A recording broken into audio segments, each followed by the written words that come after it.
Hello friends, a very warm welcome to all of you in BYJU'S Government Exams Prep channel। दोस्तों आज के इस video में हम चर्चा करने जा रहे हैं डेली करंट अफेयर्स सेगमेंट की, यानी कि 23 नवंबर, जी हाँ 23 नवंबर से जुड़े उन सभी लेटेस्ट इवेंट्स की, उन सभी लेटेस्ट न्यूज पीसेस की जो आपकी आगामी गवर्नमेंट परीक्षाओं जैसे कि एसएससी, डीपीसी, बैंकिंग और बाकी सारे गवर्नमेंट एग्जाम्स के दृष्टिकोण से बहुत लाभदायक साबित होंगे और इसीलिए जिनको जानना और याद रखना आपके लिए बहुत आवश्यक है। तो चलिए शुरू करते हैं चर्चा आज की तारीख से जुड़े सभी जरूरी न्यूज इवेंट्स की। शुरुआत करते हैं राष्ट्रीय मामलों से। Prime minister Shri Narendra Modi participated in the 15th G20 summit, जो कि होस्ट करी गई थी सऊदी अरेबिया के द्वारा in the form of a virtual format. जैसा कि आप सभी जानते हैं, कोविड-19 पैंडेमिक के चलते नो कॉन्टैक्ट समिट्स और मीटिंग्स का कल्चर आजकल पॉपुलर है और इसीलिए वर्चुअल फॉर्मेट में ये मीटिंग करी गई 21 और 22 नवंबर को, जिसमें बातें की गई बहुत ही जरूरी मुद्दों के ऊपर। The focus was on inclusive, sustainable and resilient future. और एक साइड इवेंट भी होस्ट किया गया जिसमें बात करी गई about how to safeguard the planet. Prime minister ने अपनी स्पीच में कहा कि दुनिया को जरूरत है इंक्लूसिव, रेजिलिएंट और सस्टेनेबल रिकवरी की, क्योंकि ऑलरेडी कोविड-19 पेंडेमिक के चलते हुए बहुत ज्यादा नुकसान हुआ है ग्लोबल इकोनॉमीज को, financially, health wise and in terms of the number of people जिनकी मृत्यु हो गई इस पेंडेमिक के चलते। इस वजह से बहुत आवश्यकता है कि कंट्रीज रिफॉर्म की तरफ बढ़ें, इकोनॉमीज को रीइन्विगरेट किया जाए और सस्टेनेबल रिकवरी के ऊपर फोकस किया जाए। बहुत जरूरी ये भी बताया गया कि किस प्रकार multilateral institutions are the need of the hour, कि किस प्रकार से मल्टीलेटरल इंस्टीट्यूशंस के माध्यम से विभिन्न देश आपस में बातचीत के थ्रू, डायलॉग के थ्रू और सपोर्ट के थ्रू इस मुसीबत की घड़ी से निकल सकते हैं। क्योंकि अगर हम चाहते हैं कि रिकवरी हो और कंट्रीज का जो लैगिंग ग्रॉस डोमेस्टिक प्रोडक्ट है वो इंप्रूवमेंट की तरफ बढ़े, ग्रोथ रेट इंप्रूव हो, तो इट्स वेरी इंपॉर्टेंट कि किस प्रकार आपस में कोऑपरेशन और डायलॉग के साथ सिचुएशन को सॉल्व किया जाए। समिट में इस बात की भी चर्चा हुई कि कैसे India is becoming a very important and reliable pillar of the world economy और कैसे ग्लोबल सप्लाई चेन्स में इंडिया एक बहुत महत्वपूर्ण भूमिका निभा रहा है। इंडिया के कुछ ऐसे initiative such as the international solar alliance, आप सभी जानते हैं कि किस प्रकार सस्टेनेबल डेवलपमेंट गोल्स के तहत इंडिया सोलर पावर के क्षेत्र में बहुत ज्यादा उन्नति कर रहा है और किस तरह सोलर पावर प्लांट स्टैब्लिश किए जा रहे हैं सरकार द्वारा। और इसीलिए it is a major step taken by India towards अ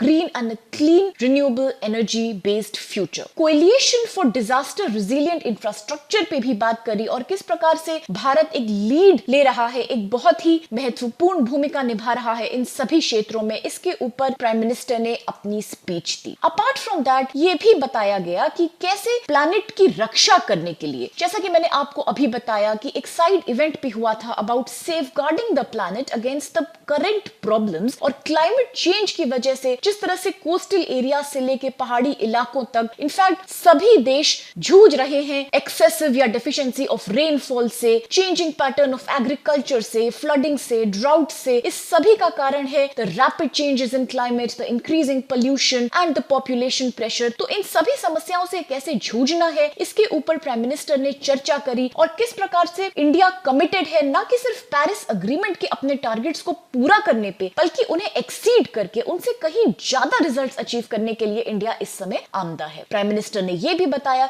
कि किस प्रकार से भारत की जो संस्कृति है उसमें शुरू से ही नेचर के साथ या आप कह सकते हैं प्रकृति के साथ बहुत ज्यादा संवेदनशीलता से पेश आना, प्रकृति का ध्यान रखना और एक बहुत प्रो एनवायरनमेंट अप्रोच के साथ डेवलपमेंट पे फोकस किया गया है। अपनी इसी सांस्कृतिक अप्रोच को ध्यान में रखते हुए आज भी India believes in going green and maintaining harmony with the nature. India ने बहुत कोशिश करी है और कर रहा है लो कार्बन ऑल्टरनेटिव्स चुनने के और ग्रीन एनर्जी की तरफ बढ़ने के लिए कि किस प्रकार इस तरह के बदलते वातावरण में, बदलते एनवायरनमेंट में अपने कंट्रीब्यूशन से India can make world a better place to be in. अब अगर चर्चा हो रही है पेरिस अग्रीमेंट की, तो आई एम श्योर दोस्तों ये आपने जरूर सुना होगा कि किस प्रकार Paris agreement United Nations framework convention on climate change के अंतर्गत एक अग्रीमेंट है which deals with green house gas emissions mitigation, यानी कि कैसे रोकना है डिजास्टर्स ग्रीन हाउस गैसेस को, इस पे काम करता है और कैसे अडेप्टेशन करना है टुवर्ड्स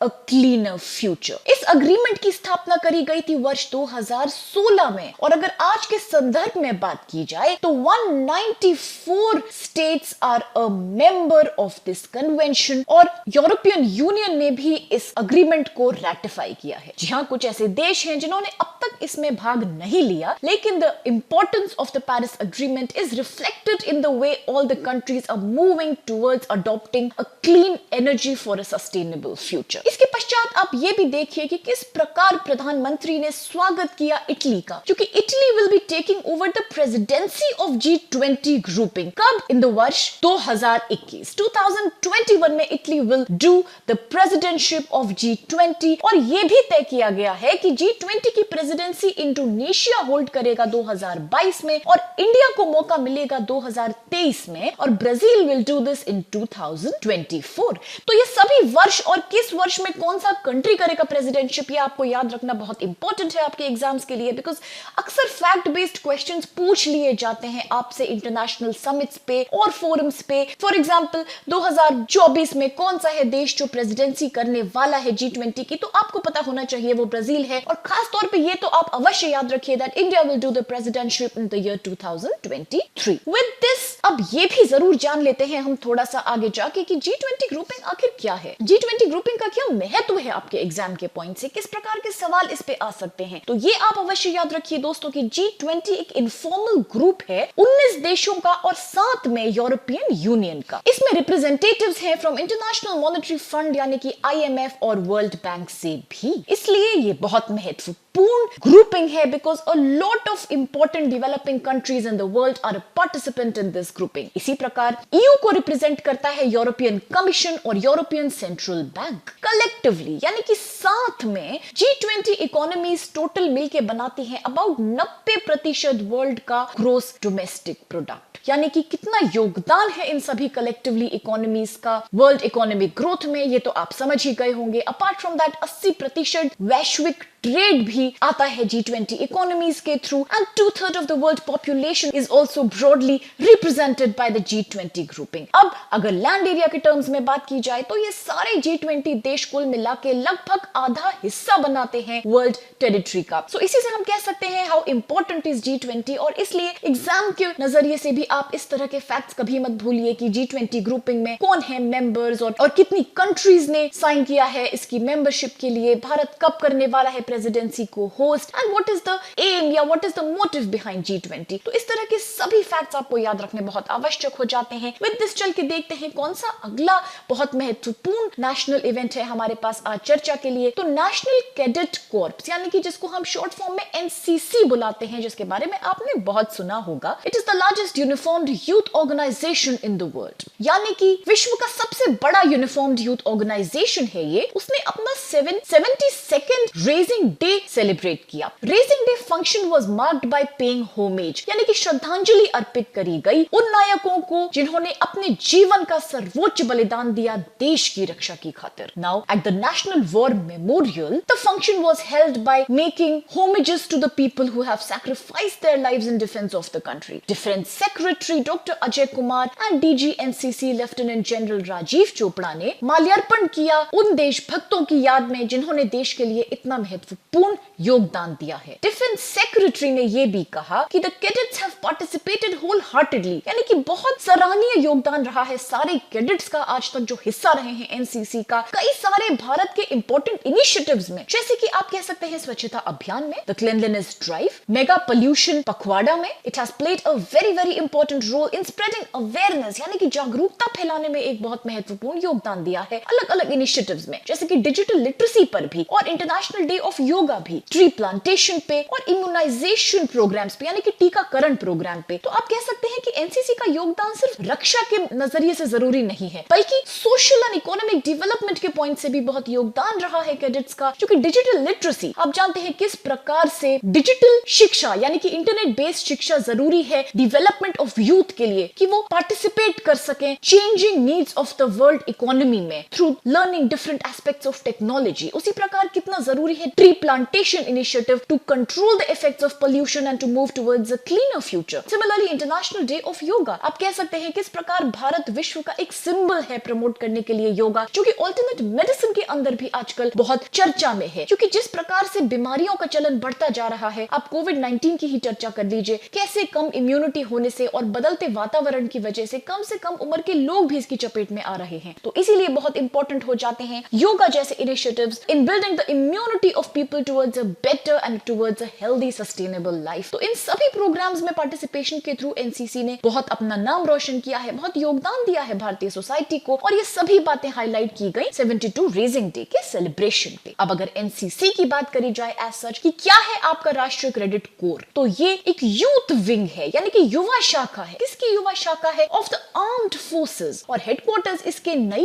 दिल्ली में स्थित है। It is open to school and college students, यानी कि स्कूल और कॉलेज स्टूडेंट्स को वॉलंटरी बेसिस पे इसको ज्वाइन करने की अनुमति दी जाती है, एक अवसर दिया जाता है कि जो योगदान देना चाहते हैं सोसाइटी में अपने देश के, वो जरूर इसमें पार्टिसिपेट कर सकते हैं, ट्रेनिंग ले सकते हैं और किस प्रकार एक सप्लीमेंट्री आर्मी के रूप में डेवलप हो सकते हैं, which can help the country in the times of crisis and need. National cadet corps एक ट्राई सर्विसेज ऑर्गेनाइजेशन है, यानी कि ये एक त्रिसेवा संगठन है जो कि कंप्राइज करता है ना कि सिर्फ army navy but also the air wing. ये एंगेज्ड है in grooming the youth of the country into disciplined and patriotic citizens. किस प्रकार से सिटीजंस को ट्रेन किया जाता है कि वो हमेशा एक डिसिप्लिन्ड लाइफ लिव करें और बिल्कुल आर्मी के सैनिकों के तरीके से ही तैयार रहें देश की रक्षा के लिए और देश की सेवा के लिए एज एंड व्हेन उनकी जरूरत देश को पड़े। एनसीसी इंडिया में पहली बार फॉर्म किया गया था via the national cadet corps act of 1948। ये वर्ष आप जरूर याद रखिए, बिकॉज इस तरह का सवाल आपसे पूछा जा सकता है कि कब फॉर्म किया गया था एनसीसी। अब एक कमेटी थी जिसको हेड किया था एच.एन. कुंजरू ने, उसने रिकमेंड किया था the formation of the national cadet organisation to be established in schools and colleges at a national level. National cadet corps act was accepted by the governor general, यानी कि स्वीकृति मिली इसको गवर्नर जनरल की, और फिर 15 जुलाई 1948 में national cadet corps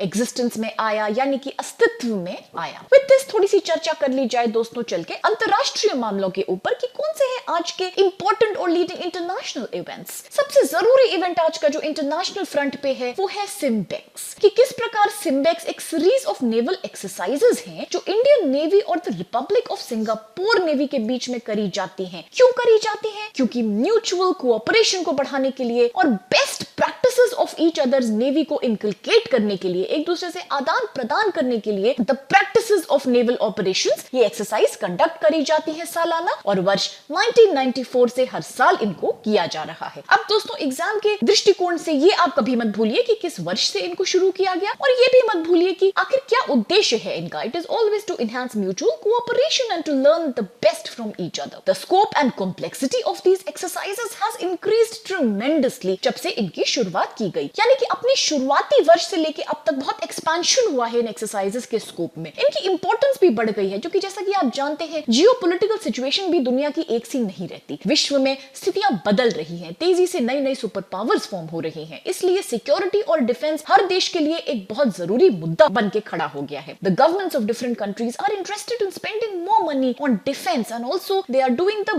best to train armies into the latest technology to be able to secure their borders. इसीलिए क्योंकि आप जानते हैं इंडिया का कोस्टल एरिया भी कितना बड़ा और कितना एक्सपेंसिव है, it has a very lengthy cost, इसलिए इस तरह की नेवल एक्सरसाइजेस जो भारत और भी कई देशों के साथ करता है बहुत महत्वपूर्ण हो जाती हैं अपनी सुरक्षा। अब सिम्बेक्स की अगर हम जब बात करते हैं तो ये भी आप याद रखिए कि इस वर्ष जो सिम्बेक्स हुआ है, यानी कि 2020 का जो सिम्बेक्स एक्सरसाइजेस हो रही हैं, इनमें पार्टिसिपेशन किया गया है इंडियन नेवी शिप्स ने, जैसे कि the destroyer Rana with integral Chetak helicopter and indigenously build corvettes such as Kamorta and Karmuk. ये सारे वो इक्विपमेंट्स हैं इंडियन नेवी के जिन्होंने पार्टिसिपेट किया है इस एक्सरसाइज में। अब अगर बात करी जाए कि और क्या क्या रिप्रेजेंटेशन रहा है इंडिया की साइड से, तो इंडियन नेवी सबमरीन सिंधु राज और P-81 मैरिटाइम रिकॉनेसेंस एयरक्राफ्ट ने भी इस एक्सरसाइज में भाग लिया। रिपब्लिक ऑफ सिंगापुर को रिप्रेजेंट किया गया formidable class frigates Intrepid and Steadfast से, with S-70 B helicopter and endurance class landing ship tank Endeavour. The exercise is being conducted as a non-contact. आप जानते हैं कि किस प्रकार कोविड-19 पेंडेमिक की वजह से कोई भी इंटरनेशनल या ग्लोबल फोरम या कोई भी मिलिट्री एक्सरसाइजेस इस समय पहले की तरह से नहीं रह गई हैं. Naturally the pattern has changed because हर कोई सुरक्षा को मेन मुद्दा मानता है. That is why these exercises यानी कि Simbex exercises were also done on a non-contact basis, जिसमें कि खाली C exercises पे फोकस किया गया. और Simbex series of exercises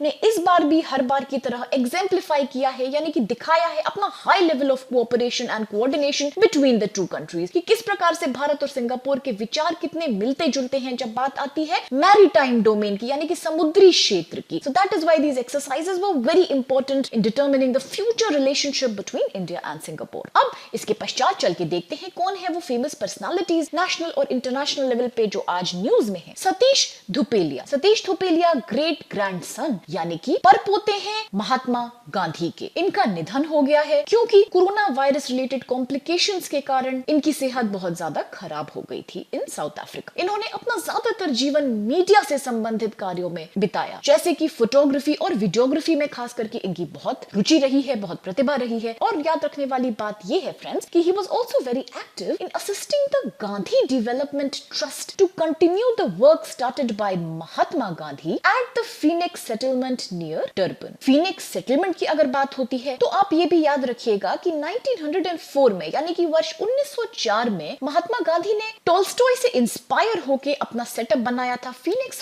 farm नाम का. यहाँ पर इन्होंने शुरू किया ट्रीट करना कई तरह की बीमारियों को और लोगों को सिखाया किस प्रकार से एक ऐसी जीवन शैली होनी चाहिए जो बहुत सादी हो, जो बहुत ज्यादा सफाई और स्वच्छता पे आधारित हो, जो बहुत ज्यादा प्रकृति के करीब हो, जिसमें कि इंसान भोजन भी प्राकृतिक ले और अपनी बीमारियों का इलाज भी प्राकृतिक चीजों से ही करे. वर्ष 1904 में ही गांधी जी ने अपना एक न्यूज़पेपर भी शुरू किया था जिसका नाम था इंडियन ओपिनियन और इसकी शुरुआत भी इन्होंने अपने फीनिक्स सेटलमेंट से ही करी थी in Durban. Satish Dhupelia was also renowned for assisting lot of people in need, various communities and various social welfare organisations में भी इनका नाम बहुत जाना माना गया है. अब डरबन के बारे में अगर चर्चा की जाए कि किस प्रकार का शहर है ये, तो it is the third most popular city in south Africa after Johannesburg and Cape Town. इस बात का आप ख्याल रखिएगा. और फीनिक्स सेटलमेंट महात्मा गांधी ने 1904 में बनाया जैसा कि मैंने आपको अभी बताया और उसका मेन उद्देश्य था to experiments with the ideas of satyagraha, sarvodaya and ahimsa. अब देखते हैं कौन सी खबरें जुड़ी हैं आज बैंकिंग और फाइनेंस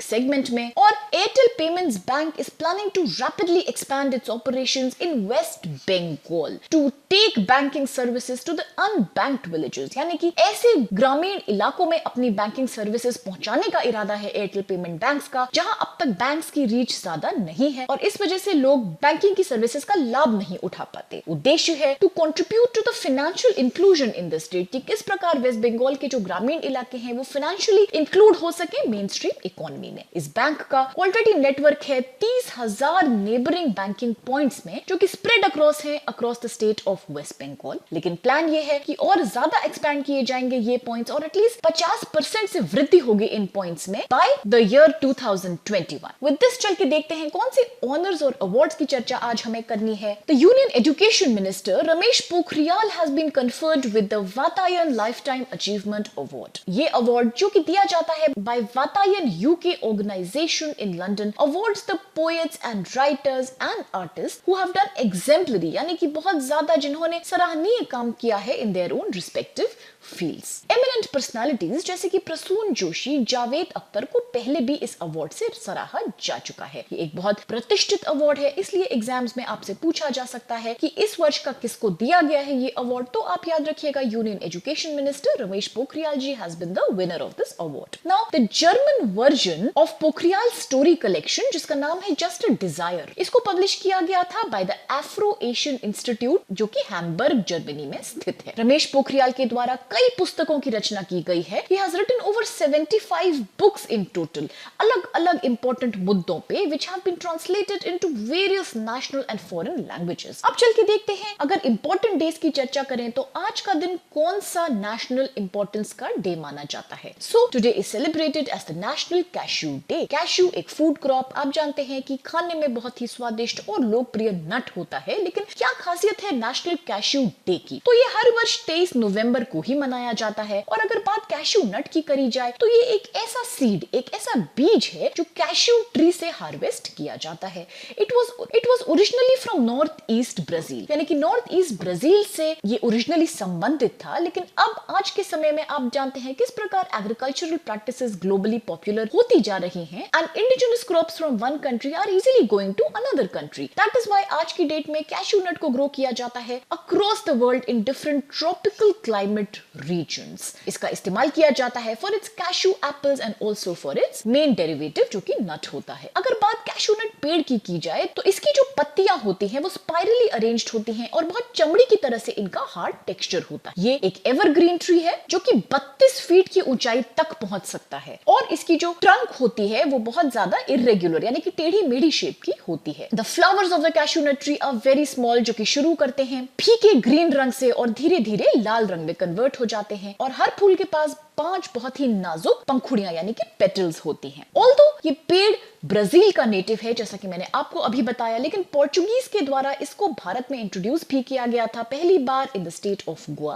बिटवीन 1560 टू 1565। गोवा से ये फैलता चला गया और कैशू नट कल्टीवेशन की प्रैक्टिस साउथ ईस्ट एशिया में और फिर इवेंचुअली पूरे अफ्रीका कॉन्टिनेंट में ही फैल गई। अब अगर बात की जाए national research centre for cashew की, ICAR, तो ये आपके एग्जाम में कभी भी पूछा जा सकता है, तो इसलिए आप इसको कभी मत भूलिए कि ये सिचुएटेड है पुटूर में जो कि कर्नाटका में है और इसका जो मिशन वो है काशू के उत्पादन में बहुत ज्यादा वृद्धि करना, to enhance the production and productivity in cashew because it's a profitable cultivation. इसकी स्थापना यानी कि इंस्टीट्यूट की स्थापना करी गई थी वर्ष 1986 में। इसके पश्चात दोस्तों अब बात करते हैं कुछ बहुत इंटरेस्टिंग फैक्ट्स की आज। और अगर हम बात करें भारत में स्थित कई सारे नेशनल पार्क्स की कि कौन कौन से नेशनल पार्क्स और फेमस सेंचुरीज हैं जो अक्रॉस भारत स्थित हैं, सबसे पहले हमें ये याद रखना होगा कि भारत में जिस प्रकार से अलग अलग क्लाइमेट और अलग अलग फॉरेस्ट टाइप्स पाए जाते हैं from one state to another, उसी प्रकार से अलग अलग फ्लोरा और फोना भी पाई जाता है, यानी कि अलग अलग तरह के जीव जंतु पक्षी पेड़ पौधे भी पाए जाते हैं। They are different according to different forest